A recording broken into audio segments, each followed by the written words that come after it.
E seja muito bem-vinda. Obrigada. Vamos olhar para uma visão global, no fundo, sobre a forma como está a correr a vacinação no mundo.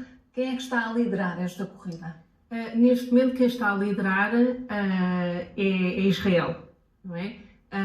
Foram ministradas até agora, segundo o Financial Times, cerca de 178 milhões de vacinas, basicamente nos Estados Unidos, no Reino Unido, na Europa, mas em termos de sucesso, tendo em conta a população, não é? A percentagem da população, temos à frente Israel, Bahrein e Emirados. Portanto, Israel é um exemplo importante a seguir em termos metodológicos. 10 dias antes de receberem o primeiro fornecimento de vacinas e de começarem a vacinar, já estavam a treinar transporte, distribuição e tudo isso, não é? Portanto, têm feito aquilo de forma estratégica, metódica, com ordem, com método, com disciplina, com aquilo que eu chamaria de precisão militar, basicamente. Portanto, é um exemplo a seguir, não é? Depois também temos o facto de ter uma população que é um pouco como a nossa, não é? Tem cerca de 9 milhões de habitantes, portanto, se pensarmos num percurso vacinal, 2 doses por pessoa, precisam de cerca de 18 milhões de vacinas. Portanto, menos que a Europa comunitária no seu todo, não é?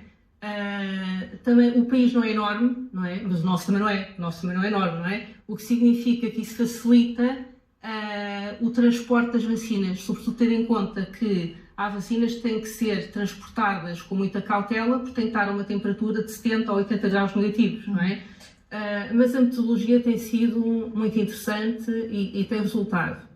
A única coisa que há a dizer é que a metodologia padece de uma lacuna, não é? E é uma lacuna que é importante se formos a ver a narrativa que deve prevalecer e a metodologia que deve prevalecer a nível global. Portanto, Israel para mim é um exemplo fantástico.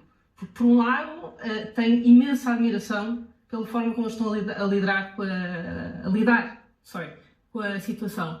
Por outro lado, esta lacuna que tem a ver com os palestinianos, tem a ver com a faixa de Gaza e com a Cisjordânia, revela o quão importante é tratar do todo e não apenas da parte.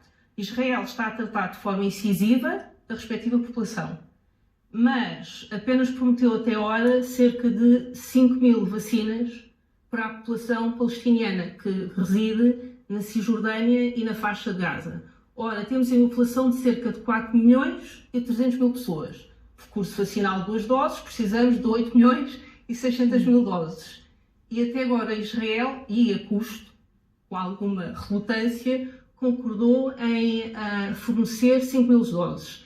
A Rússia diz que vai fornecer aos palestinianos cerca de 10.000 doses.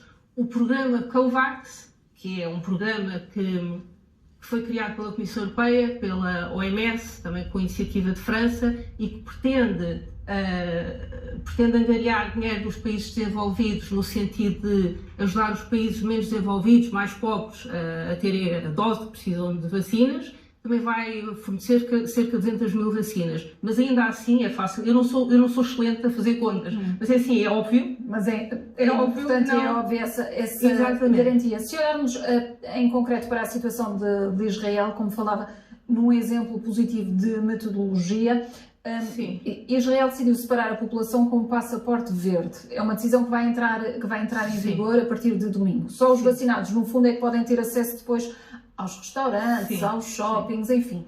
Faz sentido este tipo de... É assim, então eu ia pegar nisso para dizer 2 coisas. Por um lado, acho que faz sentido, não é? Porque isso incentiva, quer dizer, se você tem a oportunidade de ser vacinada, isso é o que está a acontecer em Israel, isso incentiva a vacinação, não é? E há outros incentivos, eles dão outros incentivos à população, mas há pessoas que não estão a aceitar ser vacinadas, não é? Portanto, é assim, se não aceitam ser vacinadas, não protegem o coletivo. Se não protegem o coletivo, faz algum sentido. Agora, o que eu penso que o Ministro da Saúde disse a esse propósito foi que you will be left behind. Mas eu acho que temos que dizer o contrário. O que temos que dizer é, quer dizer, as pessoas estão a ter a oportunidade de ser vacinadas e não estão a ser vacinadas. E se não são vacinadas, não têm o tal passaporte que dá acesso a inúmeras coisas. Mas o problema é que temos muitas pessoas que não estão a ter a oportunidade de ser vacinadas, como os tais palestinianos, sendo certo que diariamente cerca de 133 mil palestinianos vão para território israelita para trabalhar, nomeadamente na construção civil.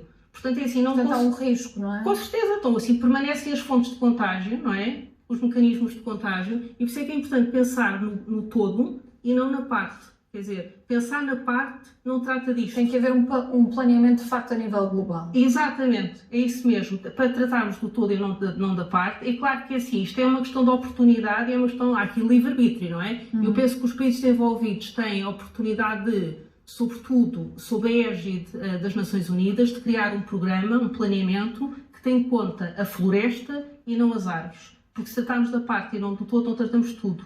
E bem dizia o Papa Francisco, penso que a 27 de março do ano passado, estamos todos no mesmo barco. E estamos mesmo todos no mesmo barco. Não podemos ter jangadas para um e navios para o outro, senão não tratamos da situação, não é? E se olharmos para a floresta, para um planeamento global, para uma estratégia, para todo esse modelo, como é que podemos enquadrar Portugal, tendo em conta as características do nosso país?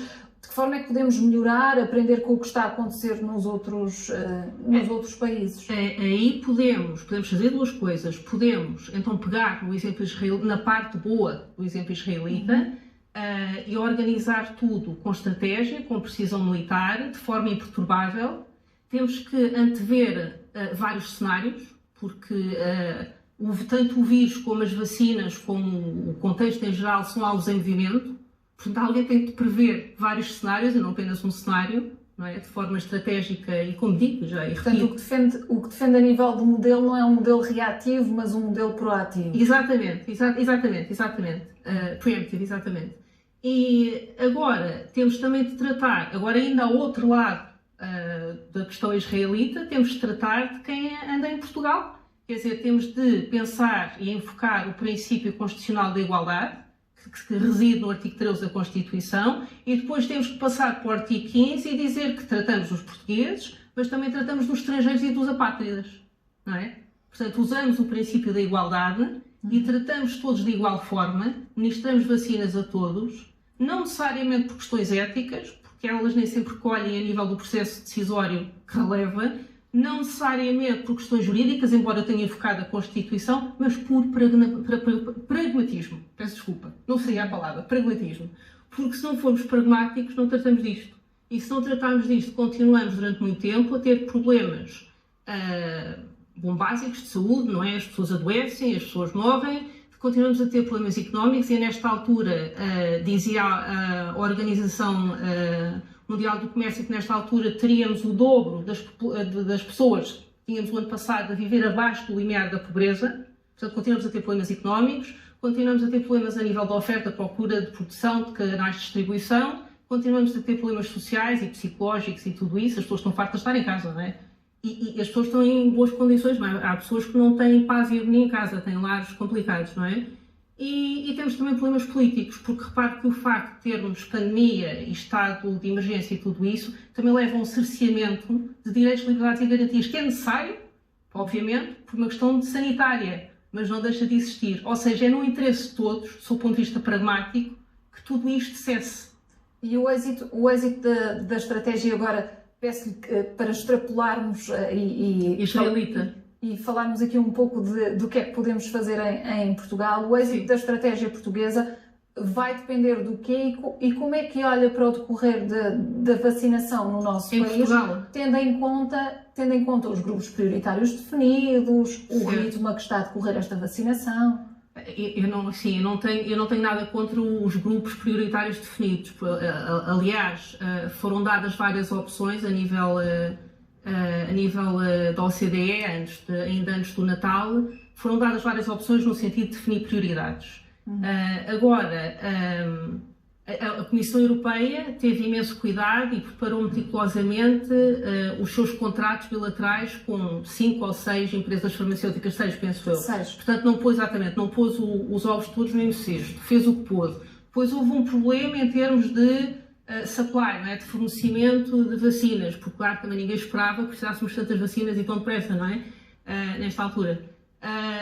Agora, depende de cada Estado, repare, depois depende de cada Estado, depende de Portugal, não é? Pedir o número correto de vacinas, o tipo de vacinas, não é? Que quer, a data de entrega de vacinas, tem depois de tratar como deve ser do armazenamento, da distribuição e da inoculação. E tem, se calhar, também de pôr em campo, e já considero que já está a ser feito até certo ponto, outras infraestruturas e outro pessoal que não são normalmente utilizados, não é? Em contextos não pandémicos. O tal planeamento e a proatividade que falava.